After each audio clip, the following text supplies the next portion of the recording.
Question number 1 पूरा complete करने वाले हैं। सो आप एंड तक बने रहे हमारे वीडियो में। चलिए स्टार्ट करते हैं। तो क्वेश्चन नंबर 1 है कंप्लीट द फॉलोइंग स्टेटमेंट। तो अब चलिए question number A B C part दिया है। चलिए ए पार्ट देखते हैं इसका क्वेश्चन। ए पार्ट का क्या है? तो ए पार्ट का क्वेश्चन है 2 line segments are congruent if dash. अगर 2 लाइन सेगमेंट है, जैसे कि मैं आपको एक्सप्लेन कर सकती हूँ। मान लीजिए यहाँ पे एक लाइन है, 2 लाइन सेगमेंट। ये 2 लाइन सेगमेंट है, ये कॉन्ग्रुएंट है। कॉन्ग्रुएंट का मतलब होता है जो एक जैसे हो, जिसका लेंथ ब्रेथ सब एक हो। तो अगर वो एक होगा तो उसका ऑफकोर्स लेंथ सेम होगा, यानी कि इस चीज़ का आंसर होगा कि they have same length, they have same length. चलिए अब नेक्स्ट क्वेश्चन को देख लेते हैं।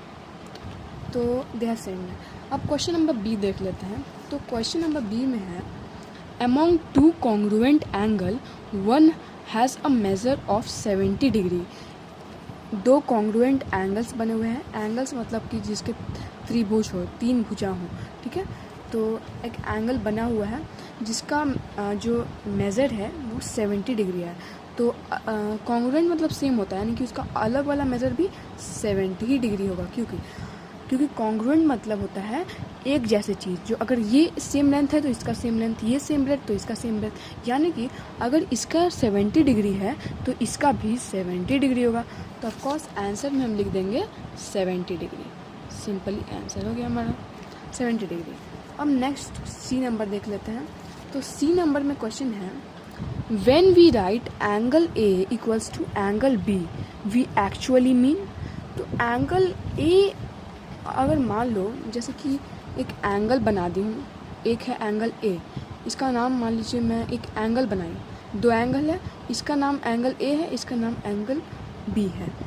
तो इसका मतलब कि मैं बात कर रही हूँ कि इस एंगल का मेज़र इस एंगल के मेज़र से बराबर है, और मेज़र को मैं m लिखी हूँ क्योंकि मेज़र का मतलब होता है m।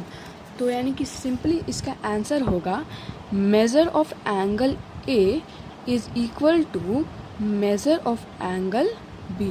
m का मतलब मेरे यहाँ पे है मेज़र, m का मतलब होता है मेज़र, यानी कि measure angle a measure angle b के बराबर है। क्योंकि इसमें हम लोग को क्वेश्चन बोल रहा है angle a equals to angle b, यानी कि इसका लेंथ ब्रेथ, यानी कि लेंथ ब्रेथ को मैं डिनोट की हूँ मेज़र से, यानी कि लेंथ ब्रेथ में नहीं लिखी हूँ, मैं इसका मेज़र लिखी हूँ। मेज़र यानी कि उस त्रिभुज का होल मेज़र बता देगा, यानी कि इसके एंगल ए एंगल भी सेम है। So measure of angle A equals to measure of angle B.